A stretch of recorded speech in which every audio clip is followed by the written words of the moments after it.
Good morning. Today's question is, what am I supposed to do with all of this love I carry? That's a beautiful question. What am I supposed to do with all of this love I carry?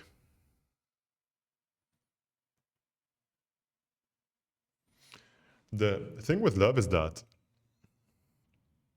we don't appreciate how much it is a skill, right? And the more we want to love and the more we want to be able to live in a very open hearted manner with all of this love we carry, the more love we carry, the harder it is to walk around the world without any kind of skills. If, for example, we carry a lot of love, a lot of love, we're just walking like kings or people with a lot of money, just flashing all of the cash to people who are completely deprived and starved of the very same thing we're walking with. So we become, uh, let's call them a source or a target for people who are deprived of all of this love to come and leech onto us and suck all of this love, right?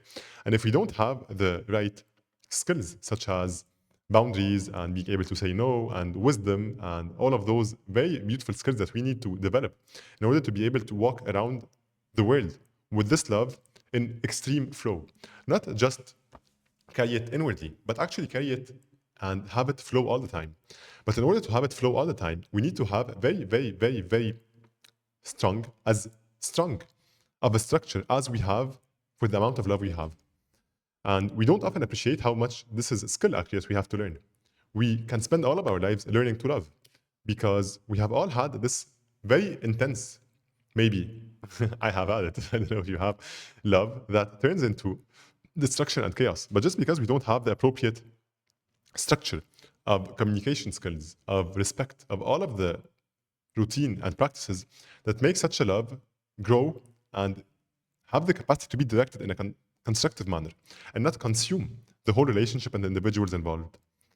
So, how to go back to the question, what am I supposed to do with all of this love I carry? Well, we're supposed to develop a structure in our lives that allows this love to flourish and to flow into the world.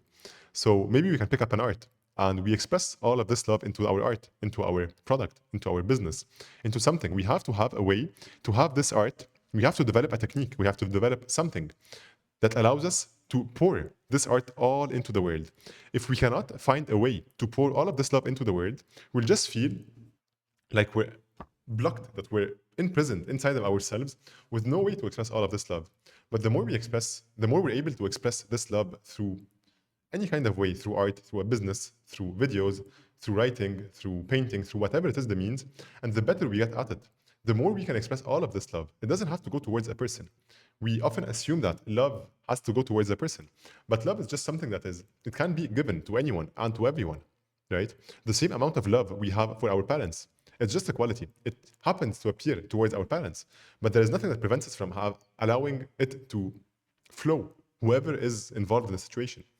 So we have to develop a way to bridge our inner life with our world to be able to express this love easily. We have to have the proper structures. We have to be able to wake up consistently every day express this love so that we become better at expressing it, more proficient at expressing it, so that it becomes a second nature, that we don't have to think about it. It becomes so flawless and so seamless and so fluid that it's just our nature. It always flows. And all of those mechanisms, for example, we are now protected or immune against pity, for example, or against being emotionally manipulated into helping someone, right? Because sometimes love means, well, love is discernment. Love has to come with discernment. And sometimes love means saying no, right?